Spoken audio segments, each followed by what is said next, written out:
Come here. Head. Head.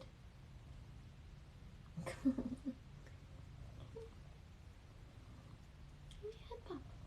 Give me a head bump. Are you being stingy? You being stingy? Come here, head bump. Head bump. Ah. I can't get a single head bump from Keto. Hey. I wish I could change the text color of the chats, because it's so hard to see sometimes. I am still up, yeah. It ended up being a long night after my Twitch stream, but I'm here now. Maybe if I had like here, let me try to like put this over so I could see like a dark contrast with the text, so I could see it kind of ish. Maybe not.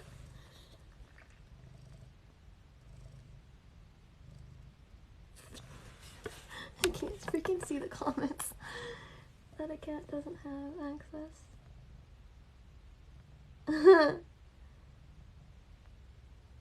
Hello everybody. Better. Okay. I can kind of see you guys better. Maybe if I just like drape it over me. There we go. Now I can see text. There we go. Okay. Hi, Keto. Hey, baby. So, at some point, I'm going to try to read. What do you mean you can't do anything on this account? What does that mean? Hello, East Tennessee. Me too. He's the bestest. He's the best. Best kitty companion I could ask for. He's super, super sweet. Oh, it's not up mod? Oh, is this like another new one? A third new one?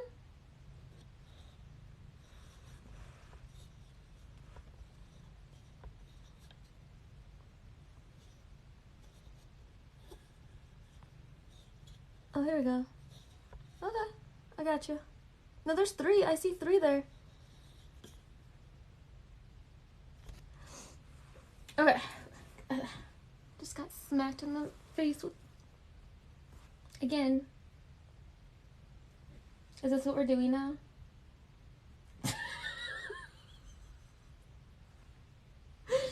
Is this what's gonna go on now? Do you see how I'm being treated in my own home? Do you see what I have to deal with? Keto, like, a little respect. At least in front of my friends, okay? Please? Huh? Yeah? It was like ghosting. Did you not see him smacking? Every time I said something, he smacked me in the face with his tail. Did you guys, how did you guys miss that?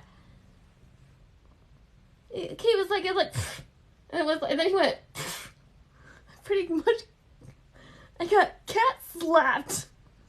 You saw it? Okay, good. I have witnesses. Abuse. Keto. Like, he is a bully.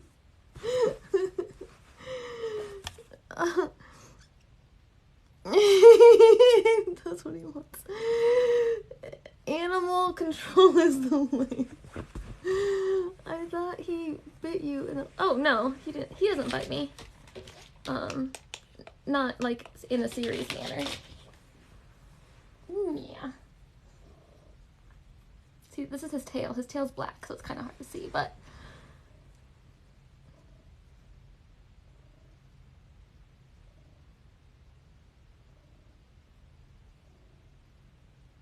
At least that one was above me. It just hit my nose that time. I think he's learned his lesson. He's gonna smack you.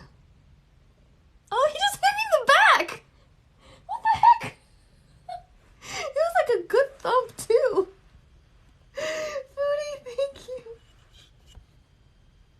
saw that tail moving. Oh my gosh. Thank you so much for the roses. I so appreciate it so much. Your gifts help put food on the table for me and my bully cat. He's telling me to go to bed. Oh, thank you, Foodie. He's telling me to go to bed. Okay, I'll read a chapter and then I'll go to bed. Okay. Alright, so we are still in the second book of the Wrinkle in Time trilogy. The second book is called A Wind in the Door. And we're in chapter 5. You still hit me. What am I doing up? I don't know. Thank you, Cosmo. Thank you so much. Aw, thank you. And I just need like this for my text. Bragg! Thank you so much for the gifts. Thank you, Bracken. With your generous donations, I will be able to eat tomorrow. Thank you guys so much. Okay, Keto. Get control of your tail. Alright, so I'm gonna read the previous chapters.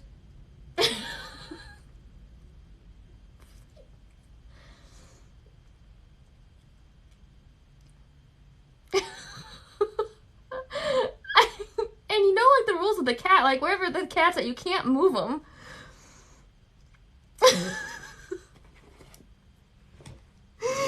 You look like you came straight from a shampoo commercial, do I?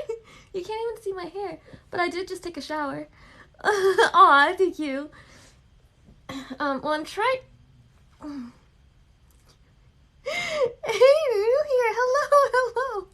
The cat is get to have good fun.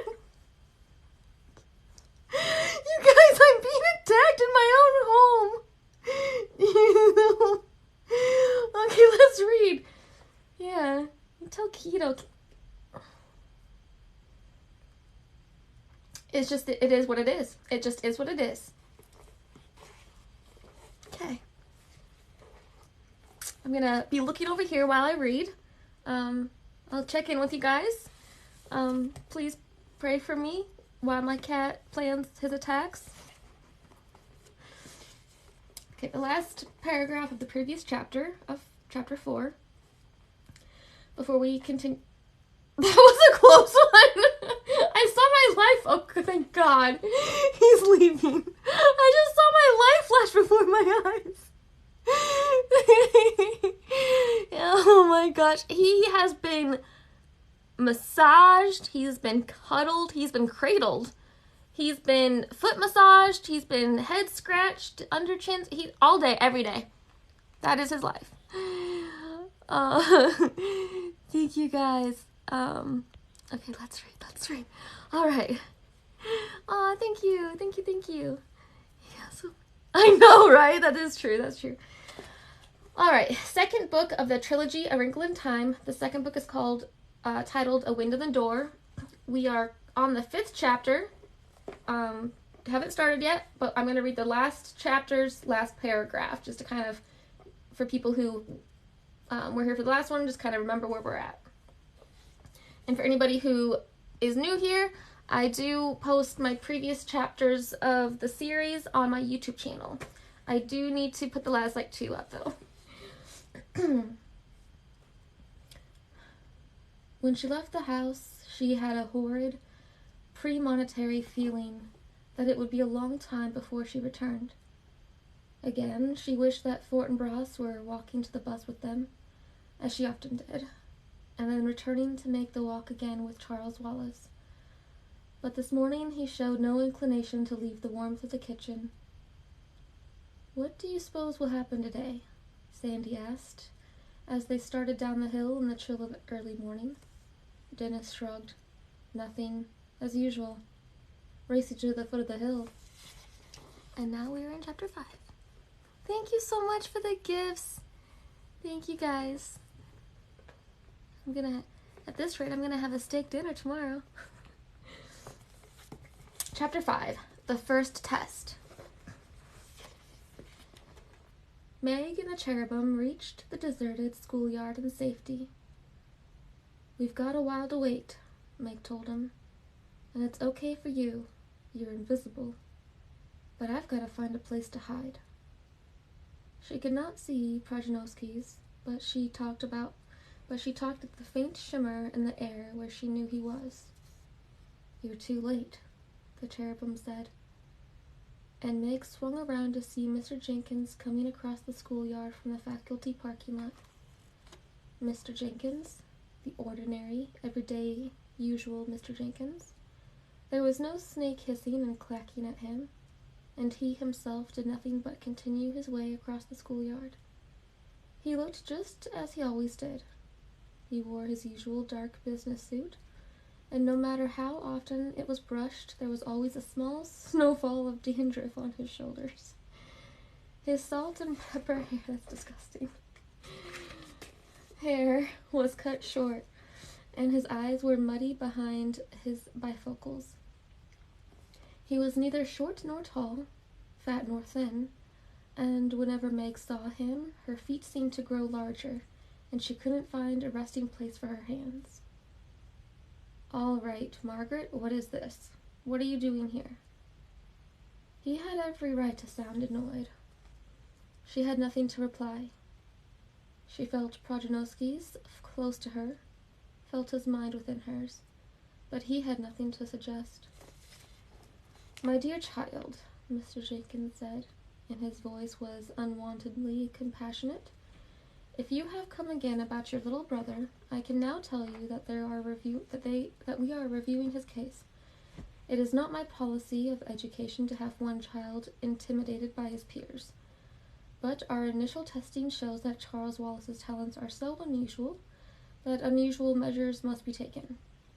I've had several consultations with the state board, and we are considering getting a special tutor for him."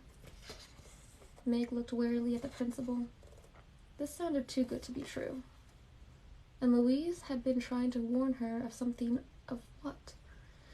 The cherubim, too, was uneasy. She felt him moving lightly in her mind, feeling her response to this unexpectedly reasonable Mr. Jenkins. "This is nonsense," Mr. Jenkins said to Mr. Jenkins. "We cannot make an exception for any one child. Charles Wallace, Murray, must learn to manage."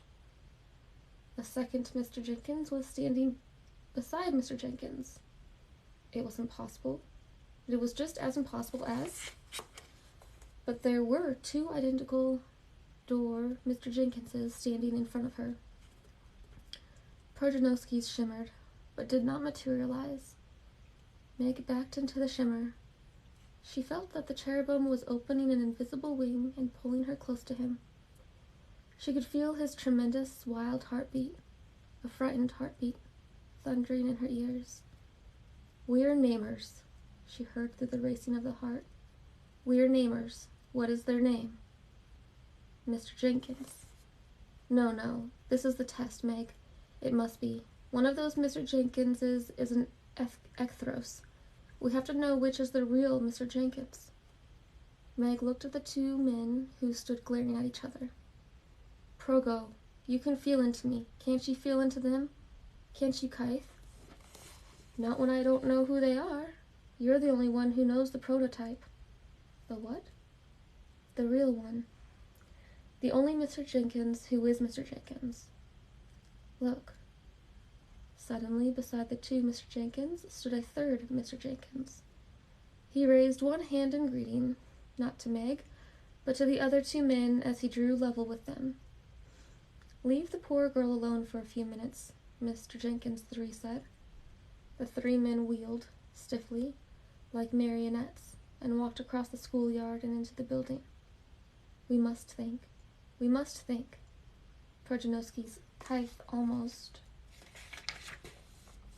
became opaque for a second, and Meg felt that he was restraining himself from spouting fire. Meg said, "Progo, if you really are a cherubim..." There was a great and surging invisible wave of indignation all around her. She hit the clenched fist of one hand against the palm of the other. Wait. You told me to think, and I'm thinking. You don't have to think out loud. You don't have to talk to think, after all. You're deafening me. Try to kite with me, Meg. I still don't understand kiting.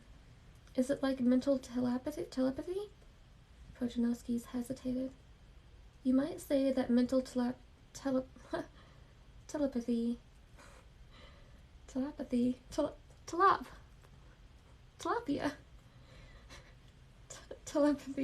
is the very beginning of learning to kite. But the cherubic language is entirely kiting. With you, with stars, with galaxies, with the salt in the ocean and leaves of the trees. But I'm not a cherubim. How do I do it? Meg, your brain stores all the sensory impressions it receives, but your conscious mind doesn't have a key to the storehouse. All I want you to do is to open up yourself to me, so that I can open up the door to your mind's storehouse. All right, I'll try. To open herself entirely to the cherubim, to make herself completely vulnerable, was not going to be easy, but she trusted Projanowski's implicitly. Listen, she said. Cherubim have come to my planet before. I know that. Where do you think I got my information? What do you know about us? I have heard that your host planet is shadowed, that it is troubled. It's beautiful, Meg said defensively. She felt a rippling of his wings. In the middle of your cities? Well, no, but I don't live in a city. And is your planet peaceful? Well, no, it isn't very peaceful. I had the idea, Projanowski's moved reluctantly within her mind, that there are wars on your planet, people fighting and killing each other. Yeah, that's so, and children go hungry? Yes. And people don't understand each other. Well, not always. And there's hate. Yes. She felt Projanowski's pulling away. All I want to do, he was murmuring to himself, is go someplace quiet and recite the names of the stars. Progo, you said we were namers. I still don't know. What is a namer? I've told you. A namer has to know who people are, and who they are meant to be. I don't know why I should have been shocked at finding Ecthroi on your planet. Why are they here? Ecthroi are always about when there's a war. They start all war. Progo, I saw all that awfulness you took me to see, that tearing of the sky and all, but you still haven't told me exactly what Ecthroi are. Projanowski's probed into her mind, searching for words she could understand. I think your mythology would call them fallen angels. War and hate are their business, and one of their chief weapons is unnaming, making people not know who they are. If someone knows who he is, really knows, then he doesn't need to hate. That's why we still need namers, because there are places throughout the universe, like your planet Earth.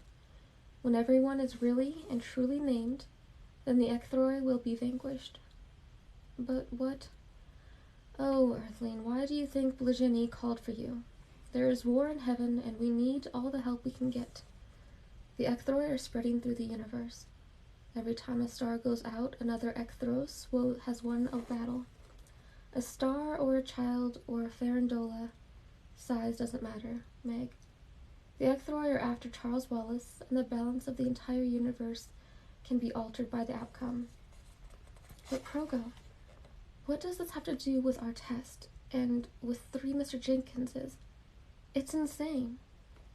Projanowski's responded coldly and quietly. Precisely. In the cold and quiet came the sound of the school buses arriving, doors opening, children rushing out and into the school building. Charles Wallace was one of those children. Projanowski's moved quietly in her mind through the roar. Don't misunderstand me, Meg. It is the ways of the Ecthroi which are insane. The ways of the teachers are often strange, but they are never haphazard. I know that Mr. Jenkins has to have something to do with it. Something important, or we wouldn't be here. Meg said, unhappily. If I hate Mr. Jenkins whenever I think of him, am I naming him? Protagonist shifted his wings. You are Xing him, just like the ecthroi. Progo. Meg, when people don't know who they are open either to being X'd or named. And do you think I'm supposed to name Mr. Jenkins?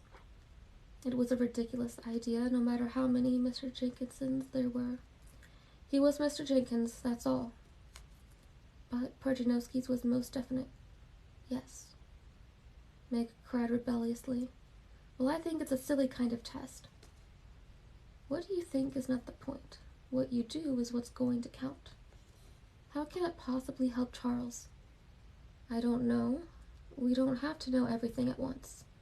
We just do one thing at a time, as it is given us to do. But how do I do it?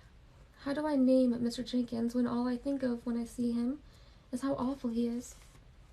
Protagonist sighed and flung several wings heavenward so violently that he lifted several feet, materialized, and came down with a thud. There's a word, but if I say it, you'll just misunderstand. You have to say it. It's a 4-letter word. Aren't 4-letter words considered the bad ones on your planet? Come on. I've seen all the 4-letter words on the walls of the washroom at school. Protagonist let out a small puff. Love. What? Love. That's what makes persons know who they are. You're full of love, Meg. But you don't know how to stay within it when it's not easy. What do you mean? Oh, you love your family. That's easy. Sometimes when you feel awful about somebody, you get back into rightness by thinking about, well, you seem to be telling me that you got back into love once by thinking about Charles Wallace. Yeah, but this time it can't be easy. You have to go on to the next step. If you mean you think I have to love Mr. Jenkins, you've got another thing coming, Meg snapped. Protagonist gave a mighty sigh. If you pass the test, you'll go on and be taught. Some of the things I was taught my first millennium with the teachers, I had to pass a galaxy of tests before I could qualify as a star namer. But you're a human being, and it's all quite different with you. I keep forgetting that. Am I lovable to you? All about Meg, eyes opened and shut, wings shifted. A small flame burned her hand and was rapidly withdrawn. She coughed and then sucked the burned place on her hand. But all she wanted was to put her arms around Protagonist's, as she would around Charles Wallace. Very lovable, she said. But you don't love me the way you love that skinny Calvin? That's different. I thought so. That's the confusing kind, not the kind you have to have in order to name Mr. Jenkins. I hate Mr. Jenkins. Meg, it's the test. You have to name the real Mr. Jenkins, and I have to help you. If you fail, I fail too. Then what would happen? It's your first time with a teacher, and it would be your last. And you? When one has been with the teachers as often as I have, one is given a choice. I could throw in my lot with the ecthroi. What? Quite a few of those who fail do. But the ecthroi are... You know what they are. Sky terrors, light snuffers, planet darkeners, the dragons, the worms, those who hate. Progo, you couldn't. I hope I couldn't, but others have. It's not an easy choice. If you don't go to the ecthroi, all Protagonist's eyes were shielded by his wings. I am a namer. The ecthroi would unname. If I do not go with them, then I must X myself. What? I'll ask you a riddle. What do you have the more of it you give away? Oh, love, I suppose. So if I care more about naming than anything else, then maybe I have to give myself away. if it's the only way to show my love, all the way away, to X myself. If you do it, X yourself, does it last forever? Meg asked apprehensively. Nobody knows. Nobody will know till the end of time. Do I have that choice too, if we fail? She turned away from the school building toward the early morning shouts and whistles and pressed her face against the soft feathers of one great pinion. It is not an option given to mortals, earthling. All that happens to me is that I go home, if you can call it all. There would be rejoicing in hell, but perhaps you don't believe in hell. Meg pushed this aside. But if we fail, then I must choose. It's better to X myself than to be X'd by the Ecthroi. What you took me to see was what Mother talked about at the dinner table, what Father's gone to Brookhaven about. It doesn't seem to have much to do with Mr. Jenkins. It's also cosmic, so big. It isn't the size, Meg. Right now it's Charles Wallace. The Ecthroi would annihilate Charles Wallace. A little boy? You said yourself that he's a special little boy. He is. Oh, he is. She gave a startled jump as the first bell went off inside the school building. Strident, demanding. Progo, I don't understand any of it. But if you think naming Mr. Jenkins is going to help Charles Wallace, I'll do my best. You will help me? I'll try. But Projanowski's did not sound confident. From all around them came the usual school day din. Then the door to the cafeteria gym opened, and a Mr. Jenkins came out. Which Mr. Jenkins? There was no telling them apart. Meg looked to the cherubim, but he had dematerialized again, leaving only a shimmer to show where he was. Mr. Jenkins came to her. She checked his shoulders. There was the dandruff. She went closer. Smelled, yes. He had the Mr. Jenkins smell of old hair cream and what she always thought of as rancid deodorant. But all three of the Mr. Jenkinses could manage that much, she was sure. It was not going to be that easy. He looked at her coldly in the usual way, down one side of his slightly crooked nose. I assume that you are as confused by all this as I am, Margaret. Why two strange men should wish to impersonate me, I have no idea. It is most inconvenient, just at the beginning of school, when I am already overworked. I am told that it has something to do with you as well as your unfortunate little brother. I had hoped that this year you, at least, would not be one of my problems. It seems to me I have had to spend more time with you than with any other student in school. It is certainly my misfortune. And now not only do I have to cope with your little brother, who is equally difficult, but here you are again. This was Mr. Jenkins. He had played upon the theme of this speech with infinite variations almost every time she was sent to his office. For some reason, obscure to me, you are supposed to choose between the imposters and me. It is certainly in my interests to have you pass this absurd test. Then perhaps I can keep you out of my school. And then, said Mr. Jenkins 2, appearing beside Mr. Jenkins 1, I will have time to concentrate on present problems instead of those which ought to be past. Now, Meg, if you will just for once in your life do it my way, not yours. I understand you're basically quite bright in mathematics. If you would simply stop approaching each problem in your life as though you were Einstein and had to solve the problems of the universe, and would deign to follow one or two basic rules, you and I would have a great deal less trouble. This, too, was authentic Jenkins. The shimmer of the cherubim wavered uneasily. Meg, Mr. Jenkins 2 said, I urge you to resolve this nonsense and tell the impostors that I am Mr. Jenkins. This whole farce is wasting a great deal of time. I am Mr. Jenkins, as you have cause to know. She felt Projanowski's probing wildly. Meg, when have you been most you? The very most you? She closed her eyes. She remembered the first afternoon Calvin had come to the Murrays. Calvin was an honor student, but he was far better with words than with numbers, and Meg had helped him with a trigonometry problem. Since trig was not taught in Meg's grade, her easy competence was one of her first surprises for Calvin.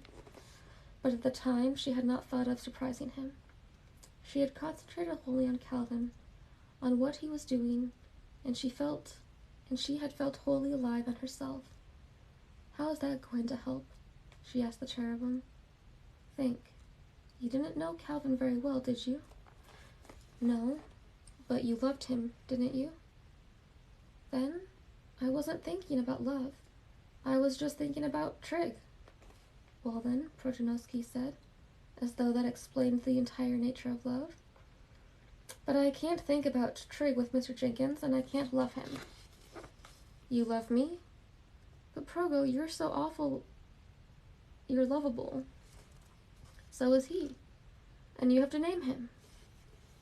The third Mr. Jenkins joined the two other. "Meg, stop panicking and listen to me."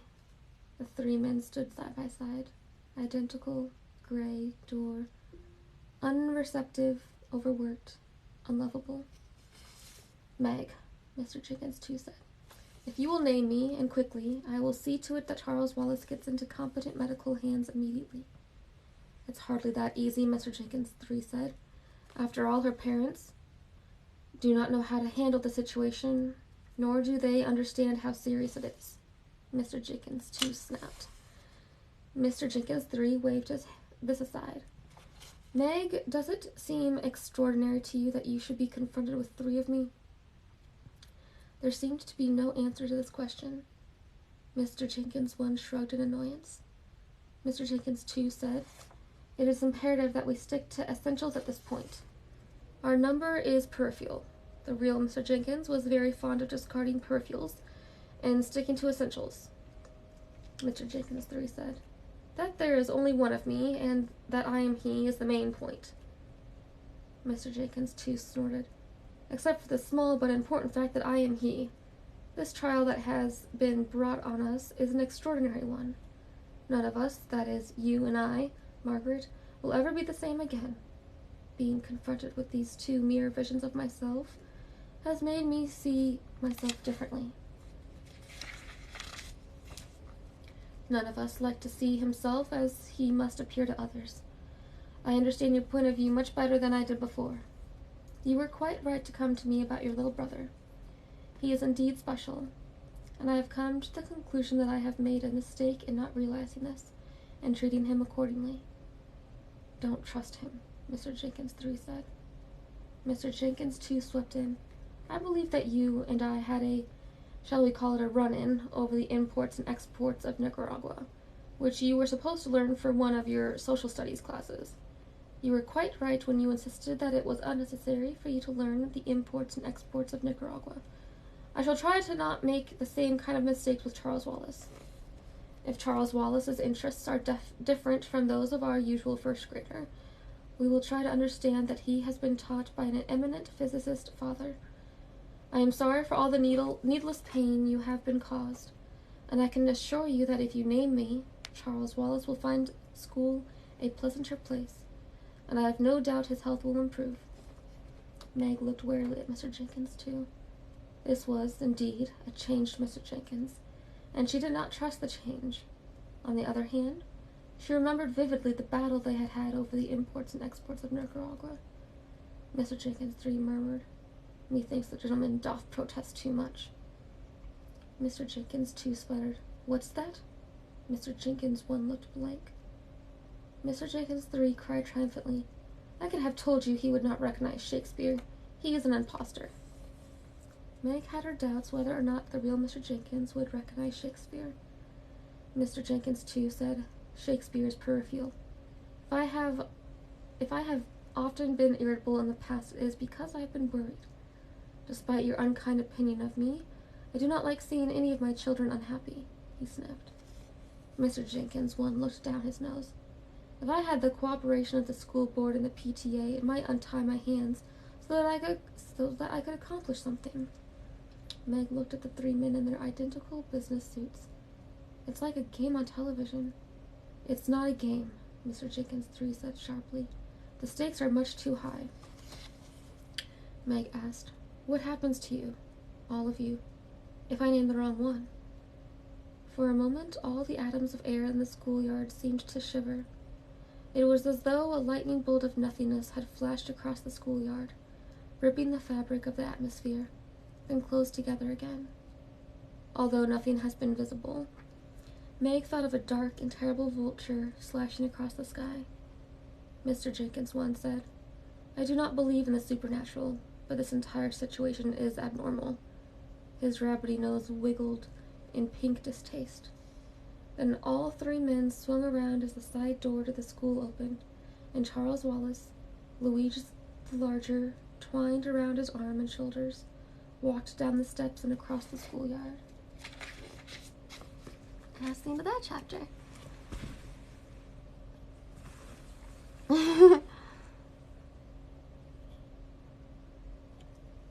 I have the same powers.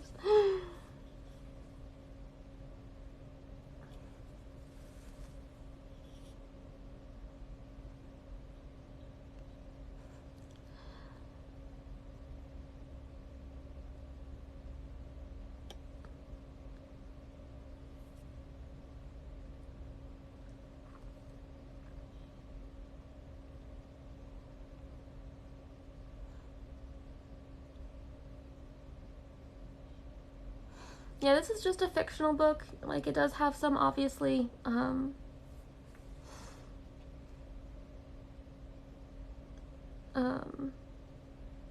various religious tones to it, but it's meant for entertainment only on this live. In the sense of, you know, not debating it. Trying to respect everybody. Never. Oh my god, no man's. Oh my god, that like, I even saw your name first and I just got like terrified for a second there.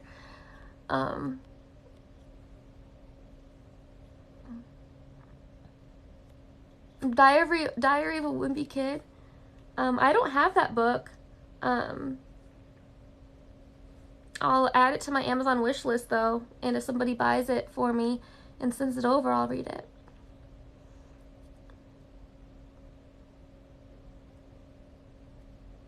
It looks like there's a lot of comments back and forth between you guys, which is awesome. That's fine. Something to spread positivity. Oh, thank you. I guess they're probably gone by now. Thank you. Let's see. All for not giving me my trillion pancakes. What is the purpose of this live? I just finished reading this book. Or not, not the whole book. I just finished reading a chapter.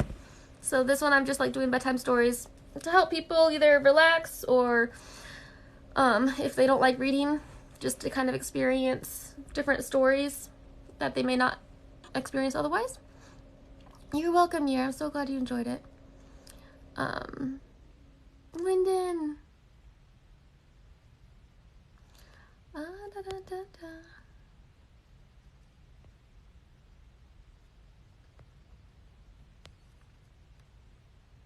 Jory fell asleep. Oh, I'm almost about to sleep. Perfect. Oh my gosh, Clarice, thank you so much for the rose. Thank you. That he owes me 1 million pancakes. That's between you guys.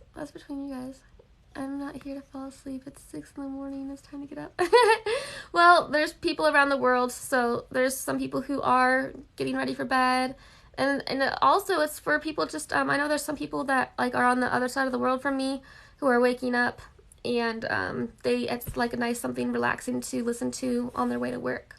So it's really just, I read, and whatever people, you know, if you want to listen to it, you can. You don't have to if you don't want to, though. So it's just, you know, people like it. So, and I enjoy it. To read Wish You Were Here from, oh really? I haven't heard of that one. So perfect time for me. Yay, Lyndon. I made 100. All right. Well, now it's my bedtime. So the joke was too good to ignore. Oh my god. How